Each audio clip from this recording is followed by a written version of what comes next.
Au tout début d'Apocalypse chapitre 12, Jean voit apparaître dans le ciel un grand signe. Une femme enceinte et en travail, enveloppée du soleil et couronnée d'étoiles.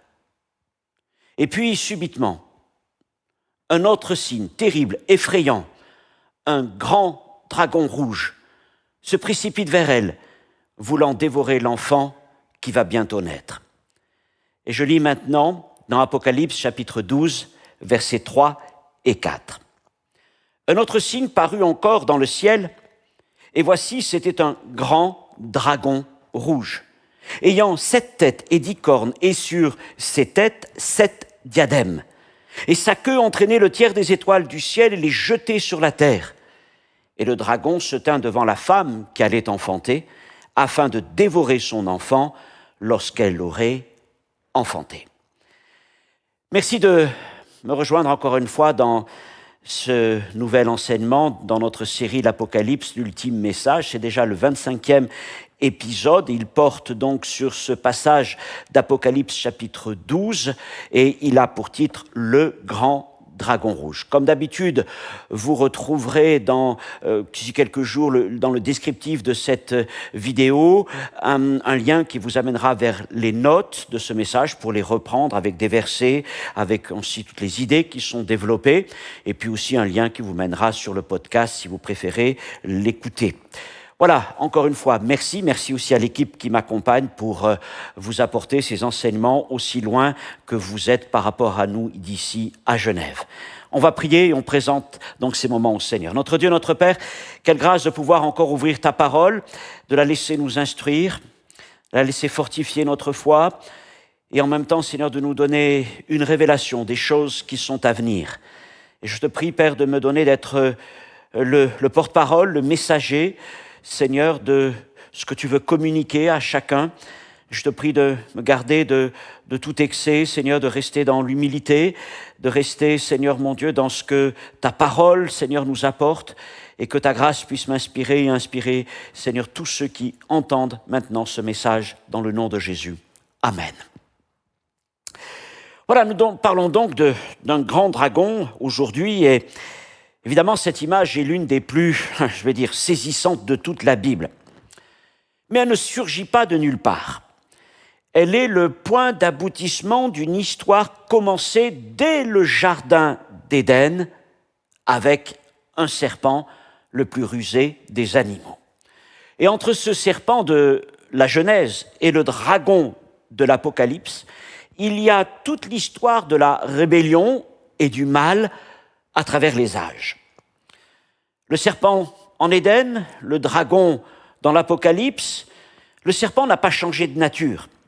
Il est toujours l'ennemi de Dieu, menteur, séducteur, mais au fil du temps, il a pris de l'ampleur. Sa ruse est devenue rage, et celui qui semblait seul et sans force au commencement possède maintenant plusieurs têtes et 10 cornes. Il a trouvé des royaumes, des idéologies, des empires pour porter sa voix. Et il est accompagné, nous dit Jean, d'une multitude d'anges déchus. Alors, au sommet de cette montée, de ce crescendo, l'Apocalypse le révèle tel qu'il est, le grand dragon rouge, symbole du chaos et de la rébellion mondiale. Dans l'enseignement qui viendra, nous aborderons le tableau suivant de ce chapitre 12 qui expose le combat opposant l'archange Michel à Satan et son expulsion du ciel suite à sa défaite. Mais aujourd'hui, nous allons nous intéresser à ce dragon. Nous allons remonter à son origine, à sa nature, à son identité, en nous demandant comment le mal s'est-il déployé depuis le jardin d'Éden jusqu'à travers tous les royaumes de ce monde. Comment ce serpent qui chuchotait des mensonges est devenu un dragon puissant, terrifiant, aux 7 têtes qui dominent les empires des hommes. Premièrement, le serpent ancien, l'origine morale du mal. Un peu plus loin dans le texte, au verset 9, Jean révèle l'identité du grand dragon. Il est le serpent ancien. Alors, ancien ne veut pas dire ici vieux, mais originel, primordial. C'est-à-dire qu'il nous renvoie au commencement, il nous renvoie donc au jardin d'Éden et à ce serpent que nous trouvons dans ce passage. Le mot hébreu utilisé dans Genèse 3 pour désigner le serpent est Nahash. Et la racine de ce mot renvoie aussi à quelque chose d'éclatant, de brillant, un métal brillant, l'airain, le cuivre, et souvent vient de ce mot Nahash. On parle aussi d'être flamboyant, et le verbe tiré de ce mot est traduit par deviner, la divination. Dans Nombre 21:6, dans le passage de l'attaque du peuple par les serpents brûlants, il est question donc de ces serpents et les mots en hébreu font référence à Séraphim, Narashim. Séraphim, qui a donné Séraphin, et Narashim, le serpent. Séraphim, donc, nous parle de quelque chose de brûlant, d'ardent. Et un peu plus loin, au verset 8, comme vous le voyez affiché sur cette diapositive, Dieu demande à Moïse de confectionner un saraf. C'est le seul mot qu'il y a. Il est traduit par serpent brûlant dans nos Bibles, mais en hébreu, il est question simplement d'un saraf. Mot qui a donc désigné ensuite, qui est traduit ensuite, par séraphin. Dès lors, certains suggèrent que le serpent, le Nahash de Genèse 3, pourrait évoquer un être céleste d'apparence serpentine, proche des séraphins d'Ésaïe chapitre 6 par sa brillance et son aspect ardent, son aspect brûlant. Dans Genèse 3, le serpent n'est jamais décrit comme rampant. Cela vient après la malédiction, Genèse 3,14. Mais avant la chute, on a affaire à un être brillant, flamboyant, séducteur, rusé et doué de paroles. Dans Ézéchiel 28 se trouve la prophétie contre le roi de Tyr. Mais les commentateurs, depuis longtemps, considèrent que Dieu parle en réalité au travers de lui à une figure spirituelle plus haute que nous comprenons comme étant Satan lui-même. Et dans ce passage, au verset 14, Ézéchiel 28, 14, il n'est pas décrit comme un séraphin, mais comme un chérubin. Tu es un chérubin protecteur aux ailes déployées.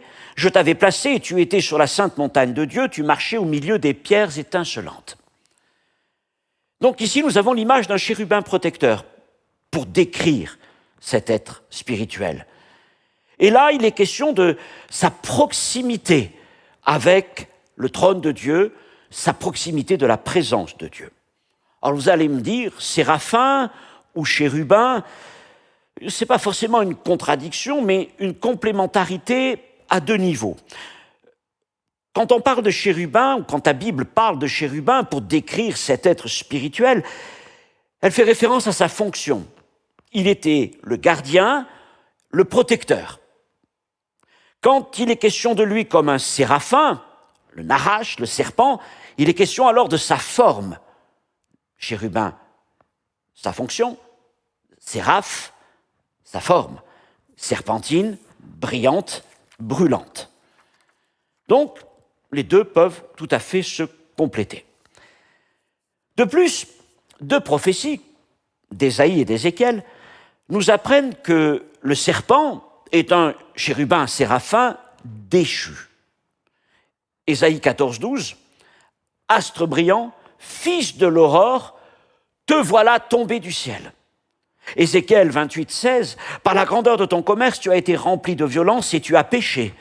Je te précipite de la montagne de Dieu. » Ainsi, cet être magnifique, cet être qui était dans la proximité de Dieu, emporté par son orgueil, a été précipité, déchu de sa fonction et de sa proximité avec le Dieu vivant. Et depuis, il est devenu séducteur et menteur. Il apporte le péché, la mort. Il agit par ruse, séduction, accusation. Et comme nous le verrons dans le prochain enseignement, il n'en finit pas de tomber.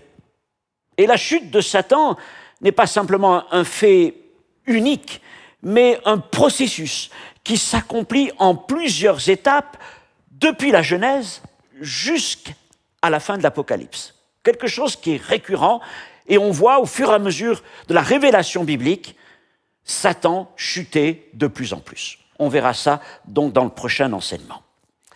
Alors, en reliant le dragon au serpent, on va dire que cette lignée du serpent explique le mal, le péché, la corruption dans le cœur de l'homme, dans la tentation, dans la séduction. C'est la lignée morale du dragon. Deuxièmement, le dragon lui-même, puissance spirituelle derrière les royaumes. Apocalypse chapitre 12, verset 3 dit « Voici donc, c'était un grand dragon rouge qui avait 7 têtes et 10 cornes, et sur ses têtes 7 diadèmes. » Après avoir vu d'où vient le dragon, Jean nous montre comment il agit. Et là, il n'est plus seulement un séducteur. Ça, c'est la lignée morale du serpent dont nous venons de parler.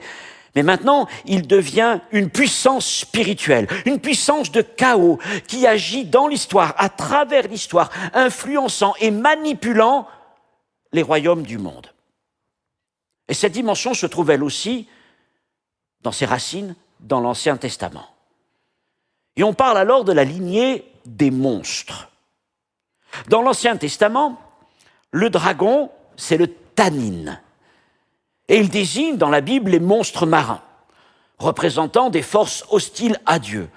On cite par exemple le Léviathan, Psaume 74, verset 14, « Tu as brisé la tête du Léviathan », Ésaïe 27, « L'Éternel tuera le Léviathan, serpent fuyard ».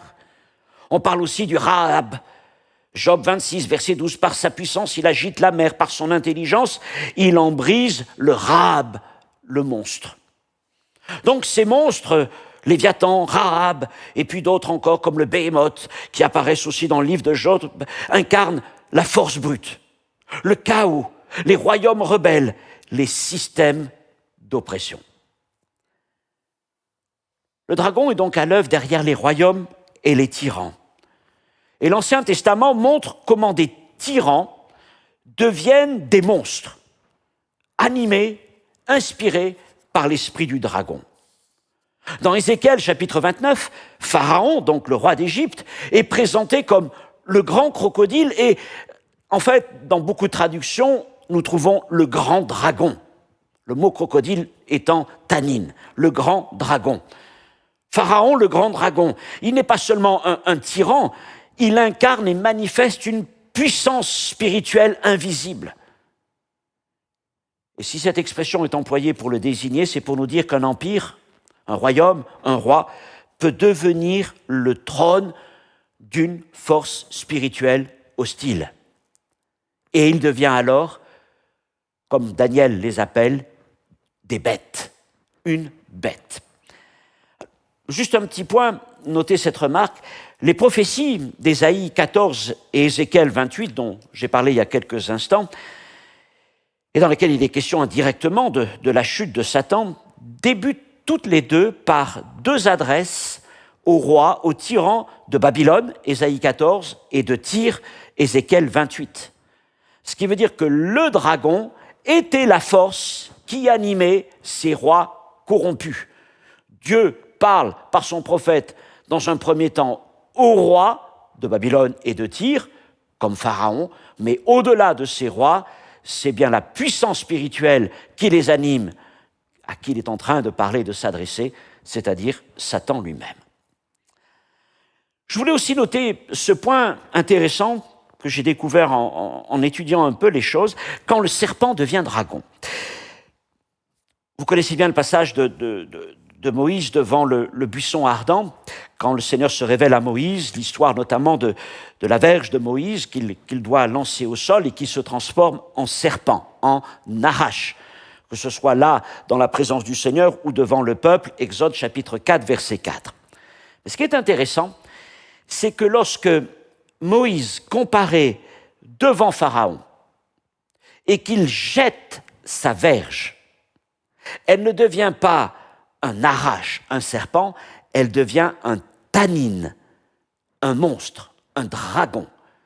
Et d'ailleurs, les magiciens qui jettent eux-mêmes leurs bâtons, ces bâtons, nous dit la Bible, se transforment non pas en serpent, mais en monstre, en dragon.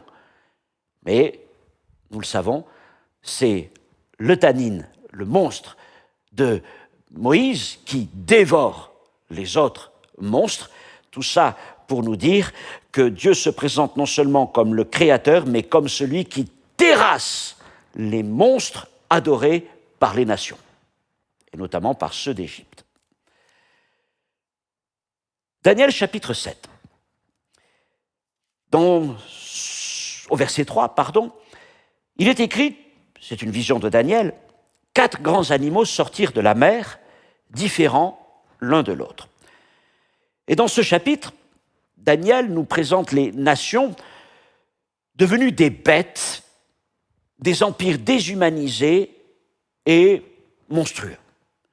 Donc 4 bêtes, 4 grands animaux, 4 bêtes, un lion, un ours, un léopard et une bête terrible. Nous le savons, ces bêtes représentent chacune un royaume, un empire historique, Babylone, la Perse, la Grèce et Rome, d'une manière traditionnelle. Ces bêtes sortent de la mer. La mer, c'est le symbole du chaos des nations notamment. Et les empires sortent du chaos spirituel. Ça, c'est la version de Daniel.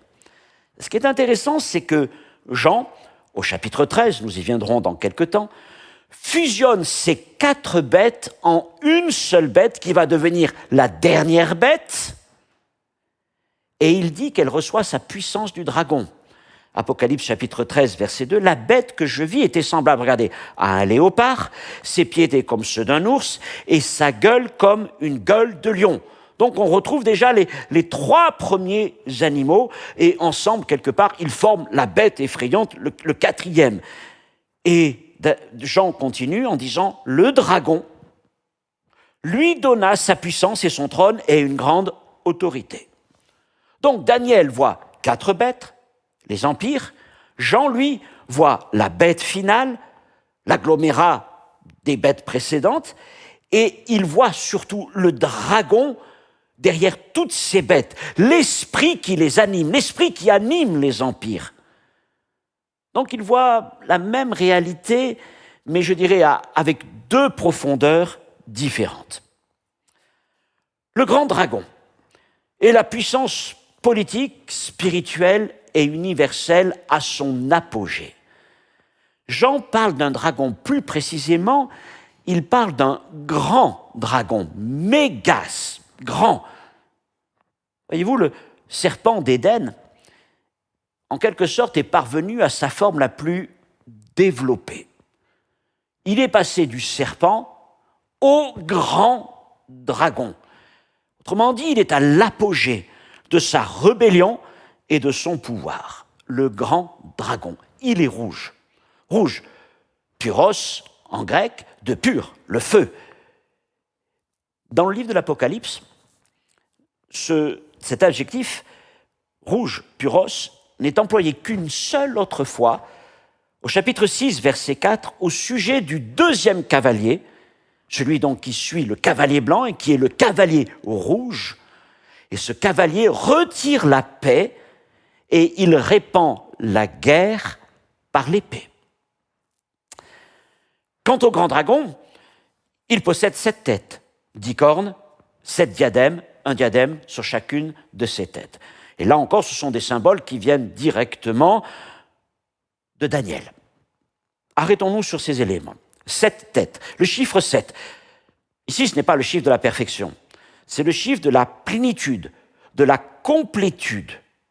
Les têtes nous parlent de l'intelligence, des structures, des souverainetés, autrement dit un royaume, un pouvoir organisé. Les 7 têtes signifient que le dragon couvre toutes les phases de l'histoire humaine. Il s'est adapté. Il a infiltré, il inspire maintenant tous les régimes politiques de toutes les époques, une plénitude de puissance et d'influence. Les 10 cornes. 10 symbolisent la force militaire, la domination complète, la capacité d'écraser ou d'imposer sa volonté. Les cornes sont elles aussi une image venant directement de l'Ancien Testament. Elles parlent de puissance, de force militaire, de domination. Elles sont la marque des régimes totalitaires, des coalitions violentes. Le prophète Zacharie, au chapitre 1er, verset 18, voit 4 cornes dans une vision. Et il écrit, il y avait 4 cornes. Ce sont les cornes qui ont dispersé Juda, Jérusalem et Israël.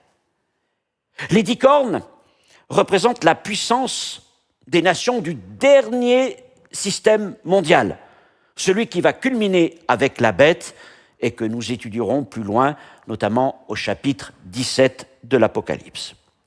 Les 7 diadèmes. Chaque tête est couronnée d'un diadème. Un diadème, c'est le symbole de la royauté. Cette diadème, c'est la prétention du dragon à gouverner toutes les nations. Ça nous rappelle que Satan avait dit à Jésus-Christ, Matthieu 4, verset 9, « Je te donnerai tous les royaumes du monde et leur gloire si tu te prosternes devant moi. » Mais c'est qu'une prétention, parce que le dragon est un roi usurpateur qui exerce certes un pouvoir réel, un pouvoir de nuisance, de destruction, mais il est illégitime. Et ces diadèmes ne sont qu'une imitation de ceux du vrai roi qui, lui, porte les diadèmes légitimes. C'est notre Seigneur Jésus-Christ tel qu'il est décrit dans l'Apocalypse, chapitre 19, verset 12. Nous voyons donc ce grand dragon rouge occupant les trônes humains par son influence. Il instrumentalise les pouvoirs, il inspire les idéologies, il façonne les empires, il les monte les uns contre les autres suivant ses intérêts. Il est donc l'influence spirituelle agissant derrière les systèmes de gouvernement du monde. Et cette influence culminera lorsqu'il donnera à la bête sa puissance et son trône et toute son autorité, une grande autorité, Apocalypse, chapitre 13, verset 2. Le serpent est devenu grand dragon. Il était seul et maintenant il est accompagné. Le verset 4 nous parle du dragon et des étoiles et d'une rébellion céleste. Donc, après avoir décrit l'identité du dragon et son action dans l'histoire, Jean évoque maintenant notre plan du combat, le plan céleste. Le dragon n'est pas qu'un manipulateur d'empires et de tyrans, il est aussi le chef d'une rébellion céleste. Verset 4, sa queue entraînait le tiers des étoiles du ciel et les jetait sur la terre. Alors, les étoiles. C'est une image biblique des êtres spirituels. Oui, dans l'Ancien Testament, les étoiles peuvent désigner des astres créés, comme dans Genèse 1, la lune, le soleil, les étoiles et bien d'autres formes stellaires qui existent. Mais étoile peut aussi désigner des êtres célestes, et aussi ceux qu'on appelle les fils de Dieu, comme dans Genèse chapitre 6, ou encore dans Job chapitre 38, verset 7, où il est écrit « Les étoiles du matin éclataient en chants d'allégresse, et tous les fils de Dieu poussaient des cris de joie. » Juge chapitre 5, verset 20, « Des cieux ont combattu, de leur sentier les étoiles combattirent contre Sisera. » Et là, il est question donc d'être spirituel, d'être céleste. Donc Jean utilise dans ce passage cette symbolique des étoiles connues parmi les Juifs pour évoquer des êtres spirituels. Dans le tableau suivant, des versets 7 à 12, Jean décrira le combat entre Satan et ses légions et Michaël, l'archange Michaël et ses légions. Michaël est vainqueur, Satan est précipité sur terre. Et là, il nous dit, en avance de cette description, que dans sa chute, Satan entraîne avec lui le tiers des étoiles. Alors, tiers des étoiles, tiers des êtres célestes, Mais par tiers, il ne faut pas y voir une statistique ou un dénombrement particulier, c'est une façon de parler, une façon de dire les choses, une façon de dire que la rébellion est réelle, des anges ont choisi le camp du dragon. Et en même temps, cette rébellion est limitée, un tiers. Dieu en contrôle l'ampleur. Même dans le chaos, il fixe les bornes. Et dans le livre de l'Apocalypse, le tiers exprime toujours un jugement partiel, une destruction incomplète, une limite imposée par Dieu. On le trouve notamment au chapitre 8, des versets 6 à 12, accompagnant les 4 premières trompettes. Et au son de chacune de ces trompettes, un tiers de la terre, ensuite de la mer, des sources et de la lumière des astres sont frappés. Le grand dragon, dans sa chute, Jean dit qu'il entraîne. Il entraîne avec lui les étoiles. Entraîner. Le verbe grec n'évoque pas une séduction, ni même un consentement, mais un entraînement violent. On a affaire à un écroulement, une chute collective provoquée par la rage du dragon, et les étoiles qui le suivaient sont emportées dans sa chute. On le voit, ils sont emportés dans la queue, entraînés donc par la chute de Satan. Maintenant, n'oublions pas que ces anges ne chutent pas contre leur gré, ils ne sont pas entraînés contre leur gré dans le sens où ils ont choisi de se rebeller eux-mêmes contre le Seigneur et de suivre cette voie d'opposition à Dieu. Ces étoiles sont jetées sur la terre, nous dit Jean. Cela signifie 2 choses. Qu'elles n'ont plus de place dans le ciel, et comme le dragon, ces êtres spirituels sont expulsés de leur position, cette position d'honneur. Et leur rébellion devient manifeste, puisque maintenant, elles sont agissantes sur la terre. Et d'ailleurs, leur action se déplace vers la terre. Comme nous le verrons dans la prochaine vidéo, le conflit céleste devient conflit terrestre lorsque le serpent ancien, le dragon, s'en prend à la femme qui a donné naissance à l'enfant et à tous ceux qui ont gardé le témoignage de notre Seigneur Jésus-Christ. Pour finir, en synthèse, dans le dragon de l'Apocalypse se rejoignent les 2 lignées que nous avons évoquées. Celle du serpent de la Genèse, le Nahash, qui évoque la ruse, la séduction, et celle des grands monstres marins, les Tannin, la force du chaos, les royaumes rebelles. Il est maintenant devenu le dracon, le dragon, la rébellion portée à son apogée. Le mal n'a pas changé de nature, il a changé d'échelle. Et le serpent et le dragon ne sont qu'un seul être. Le dragon est le serpent d'Éden, vu dans toute l'amplification de sa révolte.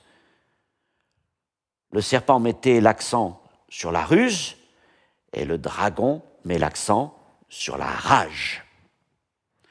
Plus loin, au verset 9 que j'ai déjà cité, Jean rassemble toutes ces images dans une seule entité.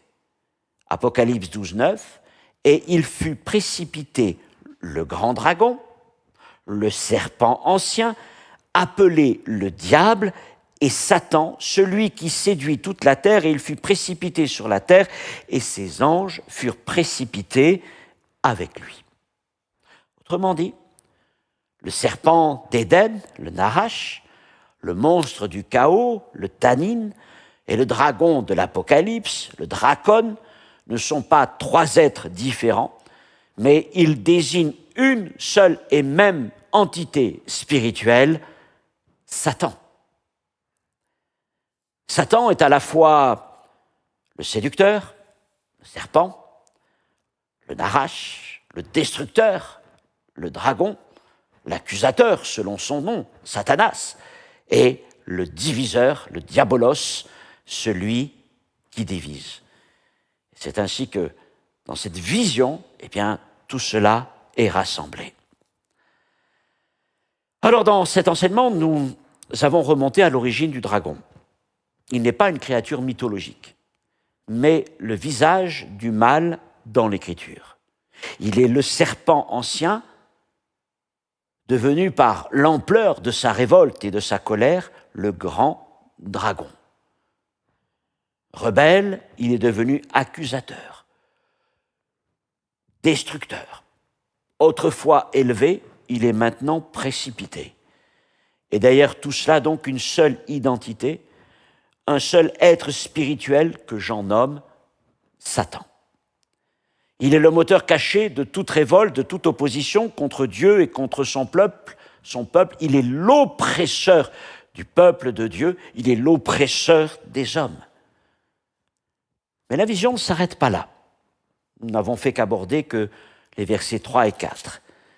Et dans le prochain enseignement, nous irons au verset 7 jusqu'à la fin de ce chapitre 12, et nous verrons qu'après avoir révélé la nature du dragon, ce qu'est le dragon, Jean va montrer ce que Dieu fait contre lui. Car une bataille éclate dans le ciel. Et cette bataille, elle n'est pas à l'initiative de Satan, mais à l'initiative de Dieu lui-même.